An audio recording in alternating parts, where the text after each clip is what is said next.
From fabulous Las Vegas, Nevada, this is Pod Therapy. Real people, real problems, real therapists, and this time, a really good therapist. No. It's Mental Health Awareness Month, and I am actually in my clinic at my office, and one of my colleagues from just across the hall has joined me. So everybody please welcome Gemma and Andaya. Hi, Gemma. Hi, you're Good morning. so sweet. Thank you for doing this. Thank you for coming in having me. and putting up with me. I'm really excited for this. It's 10 a.m. at the end of the week. It's a Thursday, and you still have a busy day of therapy ahead of you, don't you?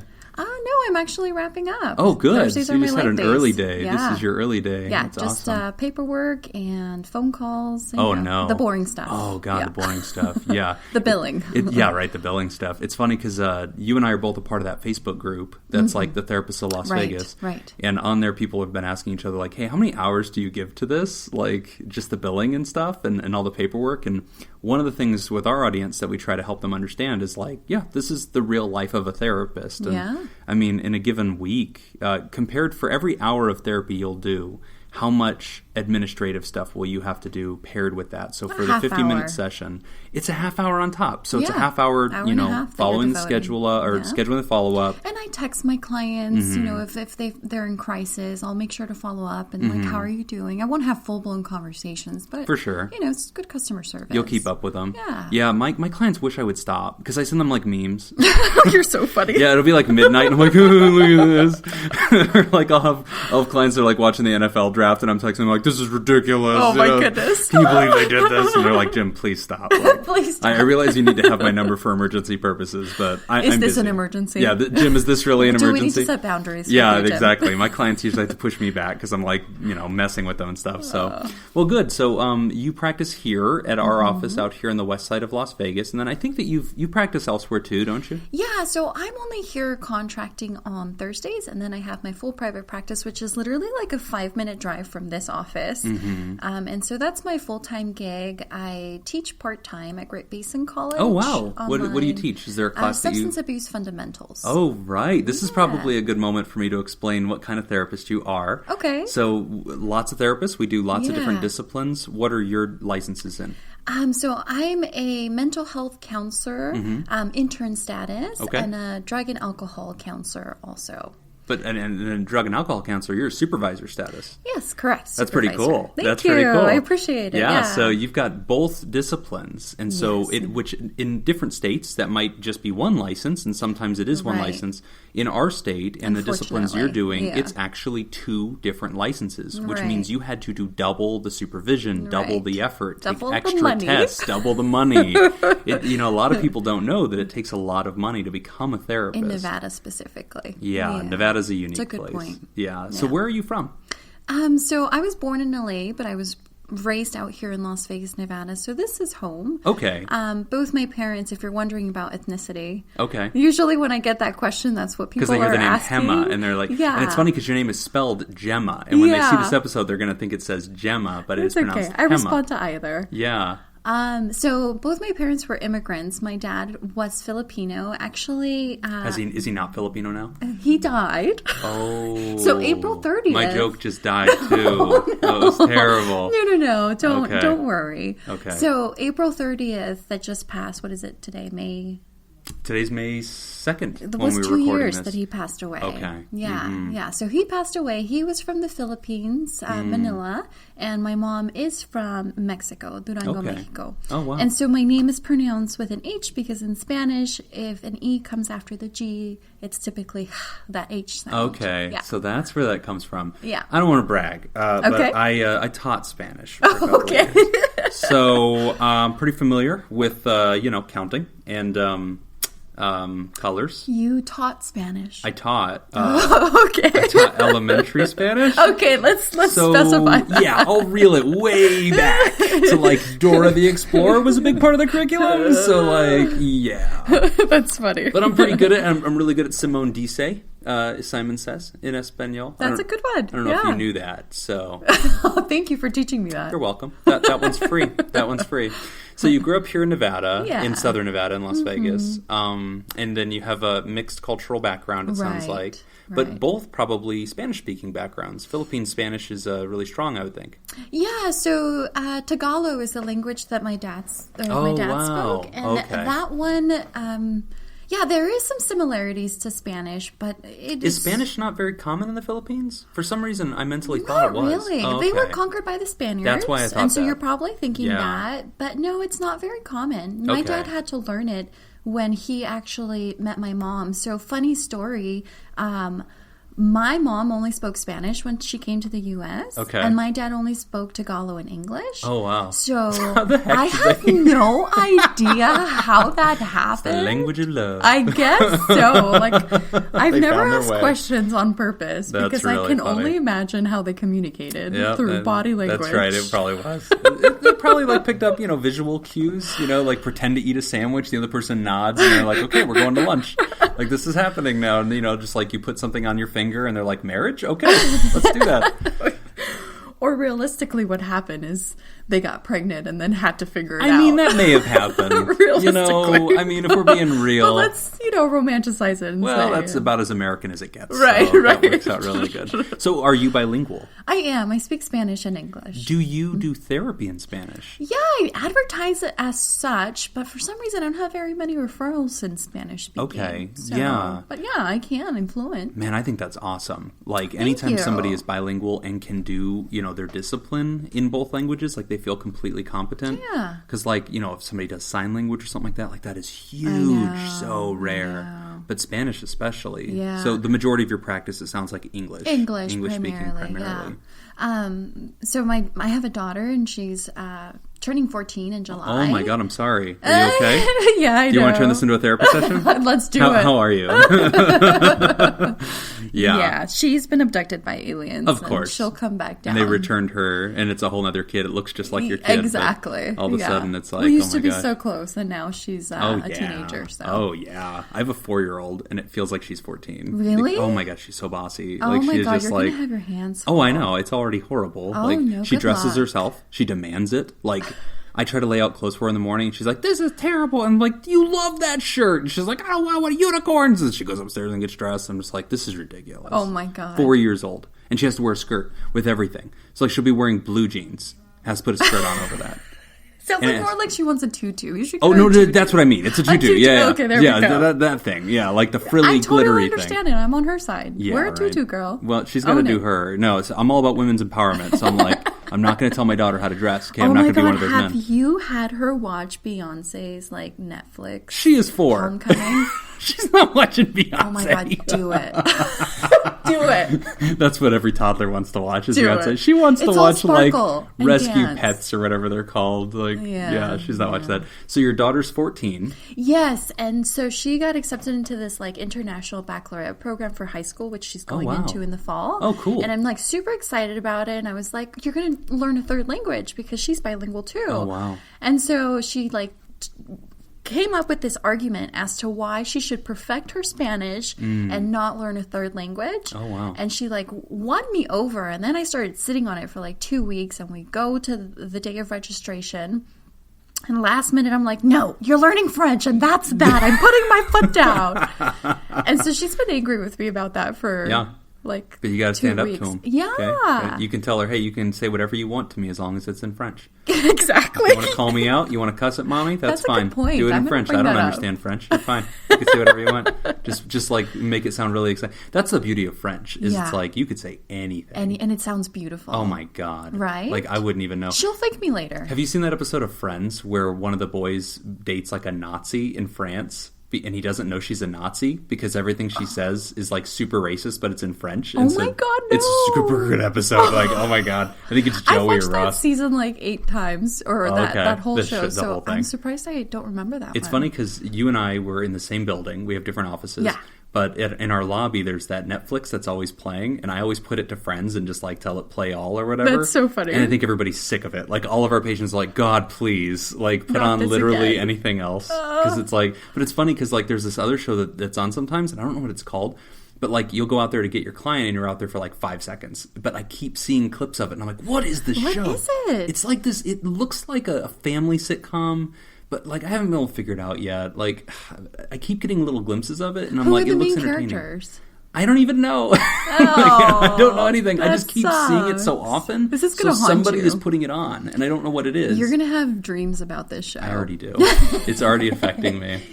Do you want to have a therapy session? Yeah, let's spin it around. We need. I wish there was like a little compass on the table. It's like, you know what? Here, I'll just give you the pen and the notepad, and you start taking notes. There we go. So, speaking of being a therapist, so you've been in Nevada now for a long time. You've been a therapist here. You're in 2 different disciplines. Yeah. Sometimes therapists will kind of have a category of humans that they tend to work with well, or a category of disorders they work with well, or demographics or backgrounds.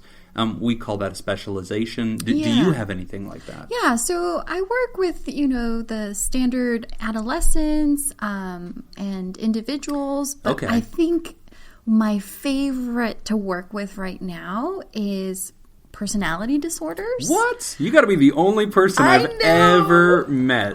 I love the challenge. Oh, wow. So you look for that. Yeah. Yeah, so let me ask you. Let me say functional personality disorders that are like ready to do the work. Right. Like if they're at like pre-contemplation inpatient about it. type of cycling through, not ready for me. Okay. Because I'm going to take you there. Right. And you're going to do the outpatient side anyway. So you want them to come in of their own accord, be willing to take a look at that. Yeah. So the other day on our show, we were talking about this thing that's been all over the internet, and it's called the Dark Triad. And so it's not real. So if you haven't heard of it, it's not like the Illuminati or something. That's what it sounds like. The Dark Triad. It's the dumbest thing.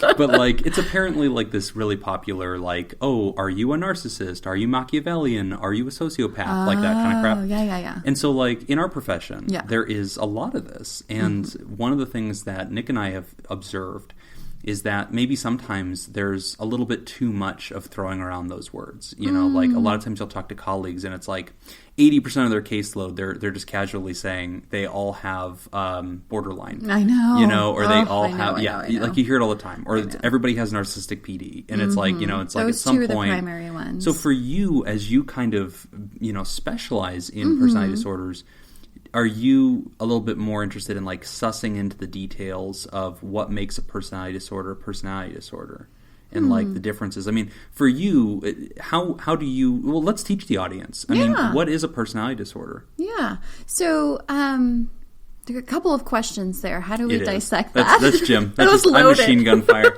Most people just ignore about all of it and then go wherever they want to go. Well, let's start with the big picture. Like when we're thinking of a personality disorder, that's different. That's different than like depression. That's different than like anxiety. It's a behavior pattern. Is it? Or what is it? So I definitely take a trauma-informed approach to working with personality disorders. And so to answer your question, how is a personality disorder different from like a mood disorder or a disorder of thought process? First of all, a client can have multiple diagnoses, one from the category of mood, one from the category of disorganized like thinking processes, and then one from personality disorders. So what you're saying is like a person could be diagnosed with depression and also a personality. Got it. Right. So mood disorders are exactly what the title entails, is the umbrella of disorders in which there's a dysregulation of moods, whether that's a chronically low mood or a chronically high mood or a combination of the two.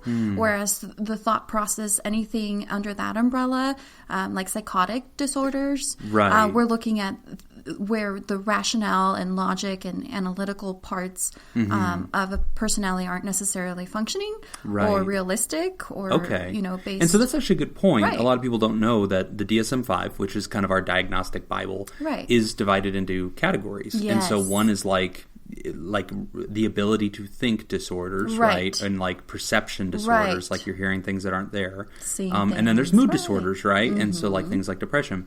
So personality disorder is its own category. Yes. And I guess that's a longer term thing, really. And so a personality disorders is the umbrella in which different personality disorders fall underneath it. And what differentiates this category from the other ones is that the nature of the concern that stops that person from being able to fully function optimally in life is that their sense of self and connection with the outside world is very disorganized and chaotic and distorted. Interesting. Their sense of self and their connection with the outside world. So the way that they're living and interacting and in relationship with other people. To the world, yeah. And that's, I think, what's unique about a personality disorder compared to, like, depression. Like, you can have depression in a crowd, and you can have depression in a room all by yourself. Yeah. You know, you're depressed, right? It's a state of thinking. Oh, that's a good point. Right, whereas personality disorders... Not until you're in the context of other people do you actually see that it's not functioning. And so it's really a diagnosis of the way you relate to others. Exactly. And patterns that we interpersonal see. relationships. So what is the most common personality disorder that you tend to bump into? I mean, and I realize that's anecdotal, like this isn't a study, this is just you saying, hey, in the west side of Vegas, here's what I'm saying. Right. You know, more and more, I have been working with male borderline personality disorders. Yeah. So borderline personality. Yes. What is that? So borderline personality disorder is characterized by an instability in relationships. It's an idealization and romanticizing of a person and then demonizing them. So it's, I love you so much I can't live without you. Yes. And then I hate you, get away. Yeah, there's this constant struggle between feeling close to someone and then feeling abandonment and responding to, like, perceived abandonment. Is there a cycle to that? It's like I crave you, and then once we're so close, now I feel so vulnerable because I have very poor boundaries? I think that it manifests differently, but there's definitely a cycle. But you're seeing it's this in different. males. This is a common thing for males. So now, it's so much easier to identify in female clients, and I think that's when that term is overused. That you're referring to. Yeah, you're right. But it manifests differently in males. You know, and I think you just nailed something that's really true. And I don't know if you've seen this in our field, but I feel like I've seen it. Is, you know, therapists, we do a lot of our work solo, you know, and so we don't get a lot of time to roundtable and talk. Sometimes you have consultation. A lot of that really happens when you're an intern. But, like, if there's two things I would say about not borderline, but personality disorders, I think women get overdiagnosed with borderline. I think men get overdiagnosed with narcissistic personality disorder. And so I think it's important to note that most borderline personality disorder clients that are diagnosed with that, I don't want to call them their diagnosis. Sure. But when they're diagnosed with that, they probably do have some narcissistic traits. Sure. But not every narcissistic client or has borderline traits. Exactly. So, right. So, like, and that's the trickiness, I think, of doing personality disorders. Yeah. Is like that little, like, continuum where you're like, okay, you're narcissist-ish. But, like, you're not quite narcissistic personality disorder. Yeah. And so, like, is there a criteria? Is it a clinically significant amount of distress? Is that kind of what you look for? Is, like, sort of the last check mark before you'll say, this is beyond just you have this trait. This is a disorder. I have actually pulled out the DSM. Right. And, like, gone through the checklist. of my clients. Right. And been like, without even looking at the diagnosis, we need to have 5 out of these 7. Yeah. And they're like, check. Right. And then they go, okay, this is a pattern. And then I've shown it before. And, and then they do research on their own and they come back and they're like, oh my God. Yeah. This makes sense. Is it relieving? Is sometimes for in them a way it's like, it is for them. I've never had the experience where it's damaging, and I feel like I would intuitively know they're not ready. They don't want to hear that. And so I'll just work on it with them and not even let them know. But for the most part, I'm pretty transparent in my therapy style. Yeah, so you'll show. Well, I'll pull out the DSM. So I mean, some people will be sitting here and they'll tell you their symptoms. And you'll hear it, you'll kind of do the mental checklist, and, you know, a normal, you know, encounter with a client could sound like, hey, this sounds like body dysmorphic disorder. Let me teach you what that is for a second. Or, you know, and they're like, wait, there's a name for what I'm going through? And sometimes we're like, yeah, and that can be relieving, but then sometimes they'll say, oh my God, I have real OCD. And you're like, yeah, this is the real OCD, not like the one we throw around when people like their dishes clean. Right. And then they say, you know, sometimes a client will say, oh my God, am I going to be okay? Like, what's my prognosis? And a lot of times our answer is, hey, it's very treatable, right? Or you're always going to feel tempted in this way of thinking, but let me see if I can give you some tools. With personality disorders, I imagine it's not as black and white as like, you no longer meet the criteria for major depressive disorder, have a great life. No, I consider it to be like a lifelong journey of identifying triggers for what I call flare-ups in personality disorders. Okay. So you can think of the flare-ups kind of like if you're dealing with an addiction, you have moments of relapse. Right. When you're under high distress or duress, those triggers of boredom, loneliness, hungry, tired. Right. Halt. Yeah. Hungry, angry, lonely, or tired. even super excited and happy, even happy changes in life. Those can all be triggers for a flare-up in a personality disorder. Huh. So you'll if somebody says, I meet the criteria for borderline, you'll say, yep, let's take a look at this. I'm not necessarily aiming to cure you of this. Right. Let's learn how to manage this and maintain and reduce the collateral damage when you are triggered or flared up. Wow. Yeah. Do you notice that there's a lot of misconception between bipolar disorder and borderline personality disorder? That's a good point. I've had a lot of people come in and they go, my mom thinks I'm bipolar. I feel like it's possible to have both because one's a mood and the other one, that would be a the tricky differential one. diagnosis would be tricky on that one. Yeah. Like if you're co-diagnosing both of them, that would be tricky. So speaking of this, one of the things that makes you unique, I think, in the ecosystem of therapy land is you have two different licenses. Right. And while some people are scoped to do substance abuse and mental health, they're not doing it. Right. You went out of your way to not just learn mental health, but to learn substance abuse. And then, a lot of listeners don't know this, but in the state of Nevada, you have an LCADC, which is... Oh, that's so sweet of you. Well, it's the highest license in Nevada when it comes to substance abuse, and it's specifically the only license that is very much detailed as the co-occurring license. And so co-occurring means double trouble. It means a person has an addiction problem, and it means they also have a mental health thing. Yeah. Why did you choose to do that? Why did you want to do both? To be quite frank with you, the reason I started off in doing the co-occurring disorders is because... The money. I wish. It's never the money. Right. All right, I wish. Yeah. No, it was a supervisor who I love dearly. Her name's Dr. Tam Villar. Oh, Tam was your super? Mine too. Was she really? Yeah, man. Tam was my supervisor for my LCADC. She oh, she's the best. Yeah, she's so wonderful. Oh, God, I love that woman. She's been around forever. She's been so many people's supervisor. But she doesn't look like it. No, she I know. Looks like she a baby. looks younger than me. It's ridiculous. She's got a baby face. I know. And she's so tiny awesome. Little petite thing. Yeah, and she's very soft-spoken and like very supportive and like, really very encouraging. like research-based. Oh yeah, but super compassionate smart at the same time. Yeah. Like she's just a well-rounded. Counselor. That's so funny. And I just followed her, and I'm like, I want to be her. Right. Yeah. So I want to be you when I grow up.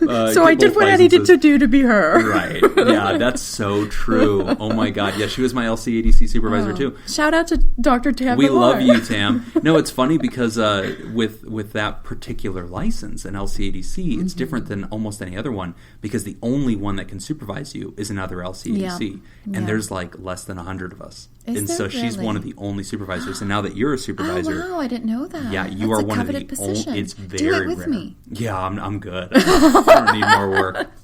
In my world, Nick is the supervisor guy. I stay out of that crap. Okay. So.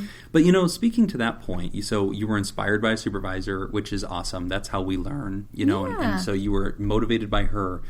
But one of the things I've learned about you since meeting you is you're one of the more business-minded therapists. A lot of times that's a trait that we lack. It's true. We've seen Very it, right? true. A lot of us don't realize that you have to learn how to run a business, and you Yeah. have to learn how to brand, and you have to learn how to communicate customer service, and you have to learn how to add Networking, value. marketing. Yeah, because you'd be the best therapist in the world, but if nobody's ever heard of you, you'll never ever get some work. Right. And, we got these student loans to pay off. We got a lot of things to do.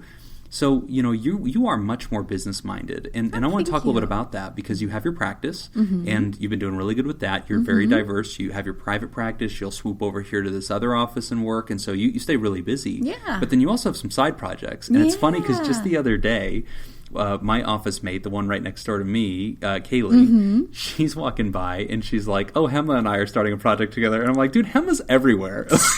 Like every time I hear her name, it is because she is starting something. So let's talk about some of your side hustles, okay? Let's talk about some of your side hustle. Tell me a little bit about some of your side projects. So, by the way, my anthem right now is Rihanna. I know I'm like 10 years behind, but it's Rihanna's Work, Work, Is it Work. Umbrella? Oh, okay. Yeah. No, that's my anthem. Umbrella. Umbrella. Ella. By whom? Ella. Oh, I see. Okay. Hey. I mean, it's metaphorical. It's deep. I've literally woke up today and put on the work song. Work. Yeah. Okay. Yeah. So that's your jam. That's how right you now. get up. Okay. Yeah. So I'm a therapist primarily in private practice. I teach online substance abuse counseling courses. I'm a certified yoga instructor at Blue Sky downtown, as well as Yoga Haven, which is a nonprofit. I run these workshops called Psyche on the Mat, which is a monthly workshop in which it's promoted to mental health professionals so that they can get CEUs. Oh, wow. And they're CEUs approved. are continuing education. Yes. So even though we have these advanced degrees, even though we went and got bachelor's degrees and then got master's degrees and then spent 2 to 3 years under supervision and paid tons of money for all of that, the boards still believe that we probably need more education. More and more. It never ends. As long as you're licensed. Knowledge just goes stale in your brain, and you got to get new knowledge, like milk, right? Yeah, and new research is out there. And that's true. So we do want to stay fresh. Yeah. And so you actually lead a workshop that's yoga and psychology. So it's a psychology-infused yoga workshop, and every month I change the topics so that I'm teaching the community on, educating them. So it could be like boundaries, communication, assertiveness, stress management, the effects of trauma on the brain and body. And it's for therapists. You're trying to teach them. Yeah. Because that's one of the things we suck at is self-care. Yeah. And it's so doing ironic. That inner work. Yeah. We're not perfect. Oh, we're terrible at taking our own advice. I know. We'll be telling other people, like, you need you time. And then it's like, we don't. Like, we're working 7 days a week, 3 different jobs. Like, it's crazy. Yeah. So this is good. So that's one of the things you're doing? Yeah. So that's Psyche on the Mat, monthly yoga workshops. And I think my newest project is ratemytherapist.net. Yeah. So it's a website that I just launched, and the intention behind this website is that I know that therapists are not necessarily the best business people. We're terrible. Yeah. We're and horrible so I at created this like free marketing tool for therapists to use. So it's a confidentiality-friendly platform to be able to solicit testimonials from our clients. From your people. Yeah, without attaching any names to them. Which is a big difference because like a lot of, I think for almost all of us, most of our work comes through word of mouth, which is a good thing, in our profession that, your results can walk and talk and tell other people about, what happened in their life and tell their story and say, Gemma was my therapist, I recommend her. So, we get referrals in that way, but it's so important to be able to have like those stories. And that's what's different. It's like Yelp, you have to put your name. And so like there's a profile. Forever. That thing is online there. now. And so I don't think that it's bad in the sense that if somebody's comfortable, I want them to tell their story. I think it empowers others. But what you're offering is saying, listen, if you're uncomfortable with that, come down to ratemytherapist.net.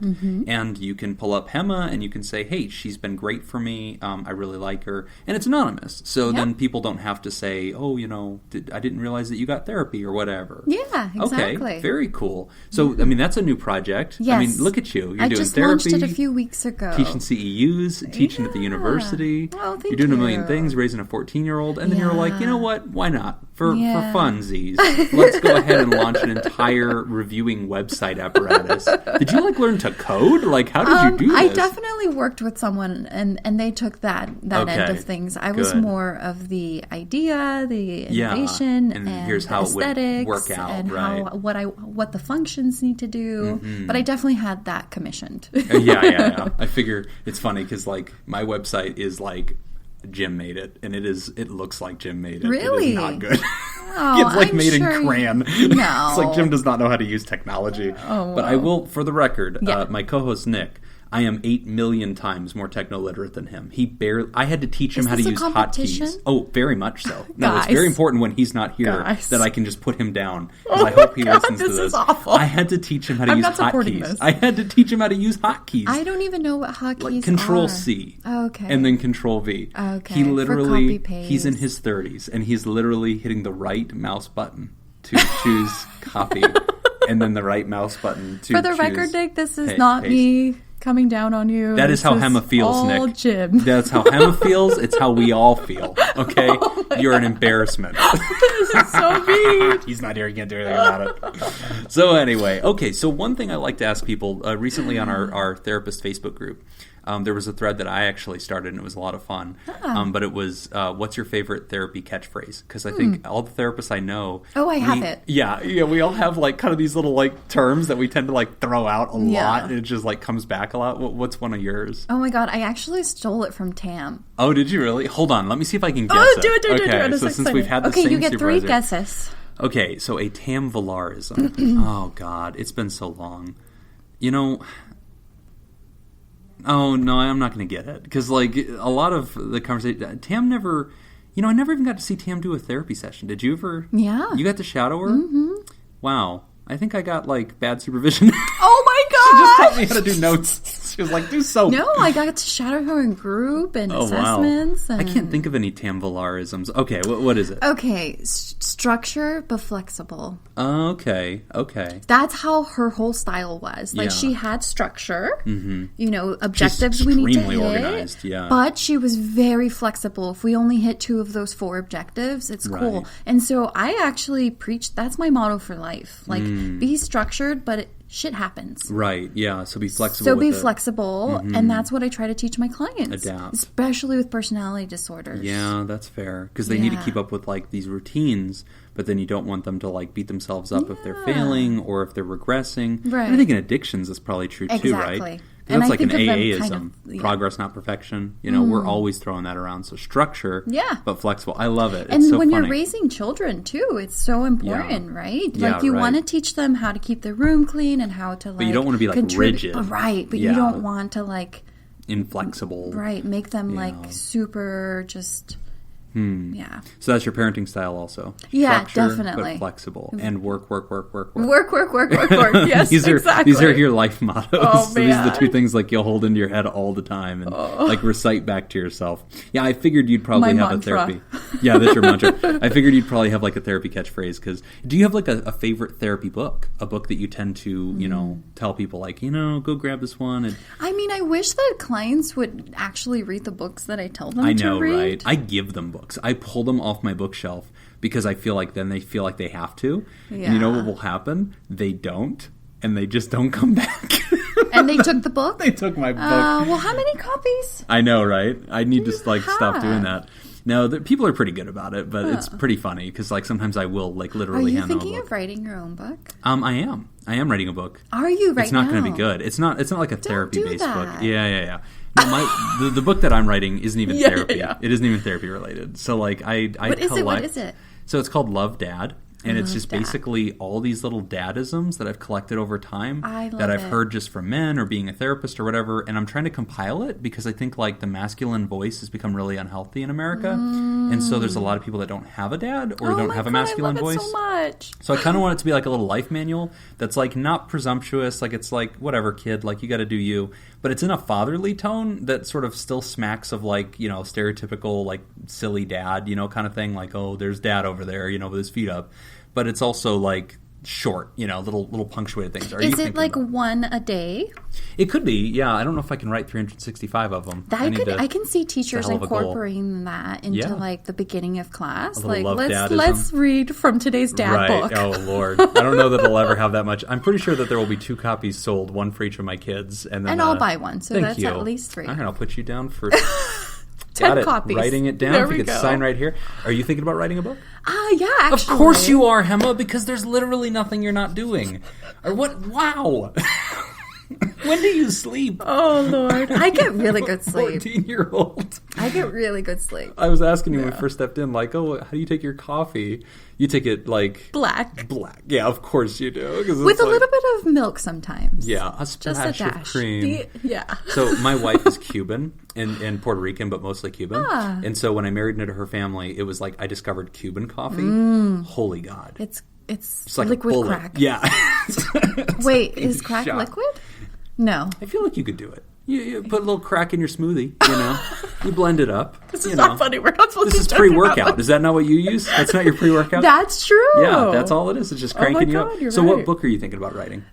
So there's a few options in the future. I definitely want to write something on like the incorporation and the marrying of yoga and therapy. Okay. And that's kind of the project I'm working with Kaylee on, is marrying those two and teaching other people how to do it. Oh, wow. So that's one, but there's like some stuff I've been digging into couples therapy, specifically with couples who have personality disorders. Like both of them have severe trauma that has manifested into this like weird dynamic with the world. Right. And so there's like some specific steps that I've discovered over my time that I think would be helpful to put into a book and expand on. That would be a great book. Yeah. Wow. There's not enough done on personality disorders. Yeah. I think most therapists are really intimidated by it. We don't do a ton of training on it. I just think it's so fun. Yeah, I mean, good for you. Like, now that I know that, it's like every time I find one of those, like, go over there, go to Gemma. Like, I don't know what I'm doing with these. Caveat, Jim does not want everybody to know that I don't know what I'm doing in therapy. So we can keep that one under wraps. We'll just edit this and cut that part out. Nope, the people deserve the truth, Gemma. I'm not going to hide it anymore. Good for you. Yeah. I'm not going to lie anymore. I'm not going to lie anymore. I'm finally going to come out. You know, I think one of the major keys to working with personality disorders is to, like, stay grounded. Because they're a little tornado and they're taking off, and so you just gotta like not let it affect you, and like slow down your breathing when they're speeding up. Oh wow! Slow down the tempo that you're speaking at when they're speeding up. So de-escalation is huge. Yeah, it's a big part of it. Oh my goodness. Yeah. So, I mean, you've been practicing here for a while now. Yeah. You do pretty much everything. You do every kind of like business you can do that's involved with any kind of therapy. Is there, when you think back over your career, is there any moment you've had that's one of those kind of like defining cases? Like one of those moments that you look back and you go, you know, this really left an imprint on who I am as a therapist and taught me something that I've kind of like found myself carrying with me into the rest of my cases. That's a deep question. Hashtag deep. Hashtag Seriously. work. I feel like it should just be like work X5. We could just go hashtag everything. Hashtag take off the mask. Hashtag vulnerability. Yeah, hashtag structure, but flexible. Okay, so a particular case. You know what? I can't think of a particular case because I think that most of those moments in which like I'm inspired to do this work is my own interpersonal like work, self-reflecting and doing growing. You. What caused you to want to be a therapist? I came from a super dysfunctional family. So my dad, you know, rest in peace. Yes. He struggled with a gambling addiction, and it was very severe, where he'd be gone for like days at a time. And so my sister and I were the only ones at the house for days at a time by ourselves. And she's only 3 years older than me. So I mean, like a 5 and an 8-year-old trying to figure out what to eat. And like, we had like my mom would be gone with him. She had a drinking thing and possibly a personality disorder. None of this has ever been diagnosed. Sure. This is just my clinical perspective on like now looking back at it. Right. So they both would be gone for days at a time, and we'd be like, you know, just surviving. Wow, 8 years old. Right. Well, I was 5. My sister's 8, and like, and onward until I moved out of the house. That's how it was. Wow. And we like came out with these like little techniques so that we'd look out for each other. Like we would have a specific knock, and we'd know to open the door for each other, and we wouldn't open the door otherwise. Like I was very street smart and would like walk home from school. And I grew up in downtown Las Vegas before it was like the arts district and like super hip to live there. Yeah, now it's like where all the hipsters are. Yeah, no, back it in wasn't our day, like that. That's where you went to get cut. Exactly. Yeah, exactly. And so I would be walking home alone. Oh my God. And I knew at a very young age to like have awareness of my surroundings, and like cars would pull up all the time, be like, get in my car, and like, yeah, no, I know better than that. And like, so, you know, growing up in like a dysfunctional environment, I think initially what prompted me to go into the psychology field, because that was my first degree, the bachelor's, was probably just curiosity as to like, how come human behavior is like this? Like, how come you can have children and like not care for them? And how come I'm resilient enough to like go to college even though nobody in my family has before? Right. How come? To understand the why. Yeah. Yeah, but ever since I think it's evolved into like, it's just fun to dig in deep and like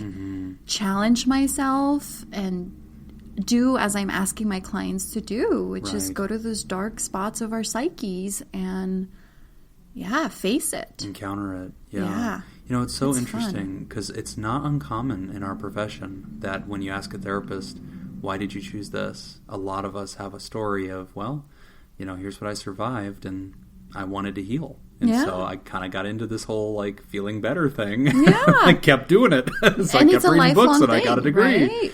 Right, and then just stay with it. Yeah. But I think that that's actually an advantage in our profession. I agree. Yeah, because I think, I mean, in other healthcare professions, I think it has power. You know, if like your oncologist has survived cancer, that's inspiring. Absolutely. And they totally 100% know what you're talking about, in, you know, in a real way, not an academic way.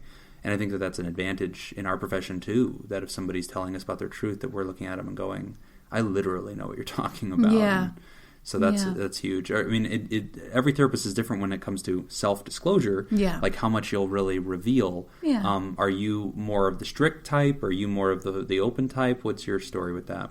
I think I lean more towards stricter. Like I don't necessarily share about myself, but they know I can relate because the way I understand them, to the degree that I finish their sentences sometimes, they know. Right. They're like, something's up. Right. Like, so the sentiment is there that like, I've been where you are at and let me help you get out of there, but I don't necessarily share the story behind it. Sure. Yeah. I'm not opposed to it. Like that's why I'm comfortable sharing on this, and I know my clients might very well listen to it. Right. I guess I just don't want to take up any time from that hour because I just want to do some work. If it's not relevant, we're going to focus on you, you know, unless I really have something to share. So you're very different than me. Part of my intake paperwork is I give people a copy of my journal and I just require that they read the whole thing. And my God. No, you're kidding me. No, of course I am.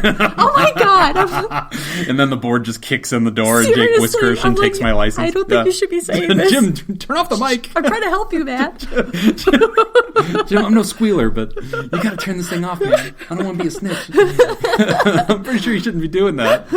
So thank you so much for joining me for this, for Mental Health Awareness Month. I want to make sure that we're plugging anything that you have to plug. Is there anything that we need to let everybody know that you're doing, and anything you want to let them know if they want to find you, if there's locals that are listening to this? What can we plug for you? I would love to plug in that if you are in therapy currently, I would love for you to go to ratemytherapist.net and either add your therapist and leave them a lovely review, or if they're already on there, go ahead and leave them a lovely review. That's rate, R-A-T-E, my therapist.net. .net. Got to remember the .net. All the .coms are gone, man. I know. It's it was ridiculous. literally like $5,000 to buy that domain. Holy crap. So I'm like, I'll stick with .net and make it work. You know, whenever the .vegas became available, I for some magic reason noticed it and jumped on there and I bought everything. I tried to buy Raiders.Vegas and I didn't get there in time. So I would have made $1 million. What a genius idea. Have you sold lucky. Any of them? I own Therapy.Vegas. I own Counseling.Vegas, Lifecoach.Vegas. Oh, I own a ton of them. You are hilarious. I'm just sitting on them. And it's like, I just bought them all when they were like $1. Like, GoDaddy was like, nobody's going to want a .Vegas. And I was like, Bellagio. So is that a one-time purchase? No, you have to renew It renews. Those. Yeah, it renews. But and it's the renewals still are more at that expensive. Rate? Oh, okay. Oh, no. Now they're popping me for like $60 every single time. It's getting expensive. You got to get these babies off your hands. You know, I know. But it's so funny because like, I really wish I would have had the foresight to buy like, I should have checked every hotel. I should have been like Tropicana.Vegas and Flamingo. Oh my God. I didn't think about it. You know, I should have been doing everything. You're a businessman yourself. Look at you. Well, I dabble. You know, I try to. I'm a businessman in the sense that I have websites. That if you type them in, there's nothing there. But Gemma owns that URL. You own those domains. So if anybody would like to purchase, give there's your plug. plug-in. That's my plug. Yeah. So ratemytherapist.net. Yes. And then do you have a practice website, or do people just look you up? POJWellness.com. POJ. Yeah, it stands for Point of Juncture Wellness. Okay, POJWellness.com. So you guys can check her out. Gemma Andaya, thank you so much for joining me. Thanks for being a guest on Pod Therapy, and thank you for what you do. Fun. Thank you for raising awareness for Mental Health Month. My You're pleasure. Awesome. Thank you.